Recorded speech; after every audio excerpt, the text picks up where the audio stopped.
Everyone welcome back to our channel. Start करते हैं dictation.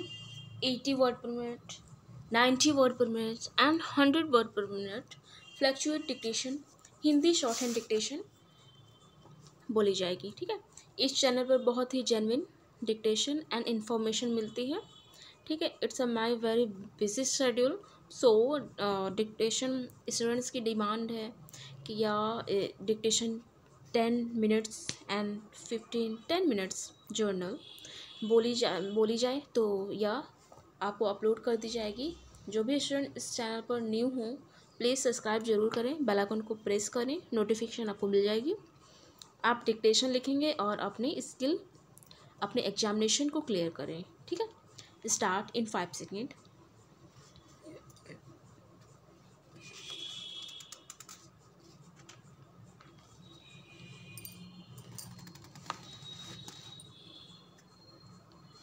Start. प्रस्तावित वक्फ अधिनियम पर विचार विमर्श के लिए बुलाई गई संसद की संयुक्त संसदीय समिति यानी जेपीसी की बैठक का विपक्षी सदस्यों ने जिस तरह फिर से बहिष्कार किया उससे यही लगता है कि वे इस विषय पर चर्चा से बचने की ताक में रहते हैं। इस बार विपक्षी सदस्यों ने जेपीसी बैठक का बहिष्कार इसलिए किया क्योंकि उन्हें दिल्ली वक्फ बोर्ड की प्रस्तुति रास नहीं आई। उन्होंने आरोप लगाया कि दिल्ली वक्फ बोर्ड प्रशासक ने मुख्यमंत्री की मंजूरी के बिना बोर्ड की रिपोर्ट बदल दी। पता नहीं सच क्या है, लेकिन वे जिस तरह कुछ समय बाद बैठक में लौट आए उससे यही पता चलता है कि उनकी आपत्ति निराधार थी और उनका मकसद हंगामा खड़ा करना था। विपक्षी सदस्य इसके पहले भी जेपीसी बैठक का बहिष्कार कर चुके हैं। इसके अतिरिक्त यह भी किसी से छिपा नहीं कि करीब एक सप्ताह पहले जेपीसी बैठक में तृणमूल कांग्रेस के सांसद कल्याण बनर्जी इतना भड़क गए थे कि उन्होंने कांच की बोतल तोड़कर उसे जेपीसी अध्यक्ष की ओर फेंक दिया था। इस कोशिश में वह खुद को चोटिल कर बैठे थे। उनकी इस हरकत के लिए उन्हें एक दिन के लिए निलंबित भी किया गया था। मौजूदा वक्फ अधिनियम बेहद विवादित है। वह केवल वक्फ बोर्डों को मनमाने अधिकार ही नहीं देता बल्कि न्याय की बुनियादी सिद्धांतों का उल्लंघन भी करता है। इस अधिनियम में बदलाव अपेक्षित ही नहीं अनिवार्य है। यह समझ आता है कि विपक्ष की इस अधिनियम में संशोधन परिवर्तन की पहल पसंद नहीं, लेकिन यदि वह यह समझ रहा है कि उसकी बेवजह शोर मचाने और यहाँ तक कि जेपीसी बैठक का बहिष्कार करने से यथास्थिति कायम रहेगी तो ऐसा होने वाला नहीं है। यह सब करके वह सत्ता पक्ष के शासन करने के अधिकार को नहीं छीन सकता। यदि जेपीसी में शामिल विपक्षी दलों सदस्यों को यह लगता है कि मौजूदा वक्फ अधिनियम में किसी तरह के संशोधन की आवश्यकता नहीं तो उन्हें इसे अपने तर्कों से सिद्ध करना चाहिए। उन्हें जेपीसी में अपनी बात कहने पर जोर देना चाहिए, न कि इस पर कि कोई बात ही ना होने दिया जाए। यह कहने से काम चलने वाला नहीं है कि सरकार की नीयत ठीक नहीं और पुराने वक्फ अधिनियम में कहीं कोई खामी नहीं। उन्हें वक्फ अधिनियम में कोई कमी नहीं दिखती तो क्या वे इसकी पैरवी करेंगे कि कोई सनातन भू अधिनियम भी बना दिया जाए और उसके बोर्डों को भी वक्फ बोर्डों जैसा अधिकार दे दिया जाए, जिससे वह जिस भूमि को चाहे अपनी बता दे और पीड़ित की कहीं कोई सुनवाई ना हो सके। यदि विपक्षी नेता इससे अवगत नहीं कि वक्फ बोर्ड किस तरह मनमाने ढंग से जिसकी चाहे उसकी ज़मीन को वक्फ संपत्ति करार दे रहे हैं और इस क्रम में पूरे गांव तक पर अपना दावा कर रहे हैं, वे खुद को धोखा ही दे रहे हैं।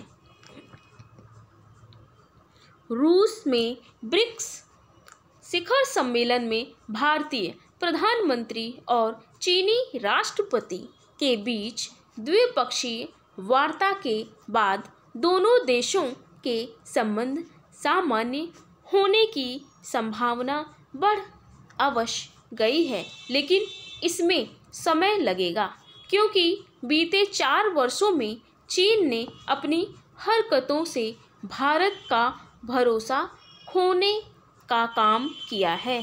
भारतीय प्रधानमंत्री और चीनी राष्ट्रपति के बीच करीब 5 वर्षों के बाद विस्तार से वार्ता इसलिए हो सकी क्योंकि चीन देपसांग एवं डेमचोक से अपनी सेनाएं पीछे हटाने और सीमा पर निगरानी की पहल वाली स्थिति बहाल करने पर सहमत हुआ।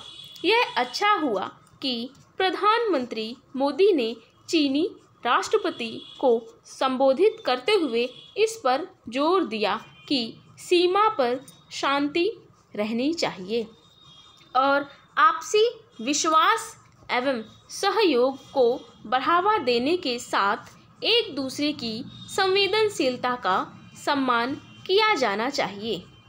यह आवश्यक था क्योंकि चीन यह तो चाहता है कि भारत हितों को लेकर अतिरिक्त सावधानी बरते, लेकिन खुद उसकी ओर से भारत की संवेदनशीलता की परवाह नहीं की जाती। इसका प्रमाण यह है कि वह कभी कश्मीर तो कभी अरुणाचल प्रदेश को लेकर मनगढ़ंत दावे करता रहता है। इसकी भी अनदेखी नहीं कर सकते कि चीन किस तरह पाकिस्तान को भारत के खिलाफ मोहरे की तरह इस्तेमाल करता है। इस क्रम में पाकिस्तान के उन आतंकियों का संयुक्त राष्ट्र में बचाव तक करता है जो भारत के लिए खतरा है। ऐसे में भारत का उसके प्रति संशयित रहना स्वाभाविक ही है। यह ठीक है कि रूस में भारतीय प्रधानमंत्री और चीनी राष्ट्रपति की मुलाकात के बाद दोनों देशों के विशेष प्रतिनिधि भी शीघ्र मिलेंगे। इस मेल मुलाकात में विश्वास बहाली के उपायों पर चर्चा हो सकती है, लेकिन इसकी अनदेखी नहीं की जा सकती कि ऐसा पहले भी हो चुका है। अब चीन को यह आभास कराया जाना चाहिए कि उसने पहले गलवान और फिर अन्य स्थानों पर नियंत्रण रेखा में यथास्थिति बदलने में के जो प्रयत्न किए, उसने ही दोनों देशों के संबंधों को पटरी से उतारने का काम किया। इसके लिए चीन अपने अलावा अन्य किसी को दोष नहीं दे सकता। भारत को चीन से संबंध सामान्य करने की दिशा में आगे बढ़ने के पहले इसकी पड़ताल करनी चाहिए कि कहीं वह फिर से वैसी हरकत तो नहीं करेगा जैसी डोकलाम, गलवान, देबसांग आदि में की। यह ध्यान रहे कि अतीत में चीन ने अपने अतिक्रमणकारी रवैये को तभी छोड़ा है जब भारत ने यह जताने में संकोच नहीं किया कि वह बहुपक्षीय सहयोग के ब्रिक्स और एससीओ जैसे संगठनों को अपेक्षित महत्व देने से इनकार कर सकता है। इस बार चीन इसलिए भी झुका क्योंकि उसे यह आभास हुआ कि भारत का असहयोग उसके आर्थिक हितों पर प्रतिकूल असर डाल सकता है। निसंदेह संबंध सामान्य होने से चीन की आर्थिक हित सधेंगे, लेकिन भारत को अपने आर्थिक हितों की रक्षा को सर्वोच्च प्राथमिकता देनी होगी। स्टॉप। तो ये रही डिक्टेशन, इसको लिखें, ट्रांसक्राइब करें। जो भी आउटलाइंस में दिक्कत आ रही हो बनाने में कमेंट बॉक्स में पिन कर दें, कमेंट ज़रूर करें, आपका क्वेरी ज़रूर सॉल्व होगी। Okay, take care.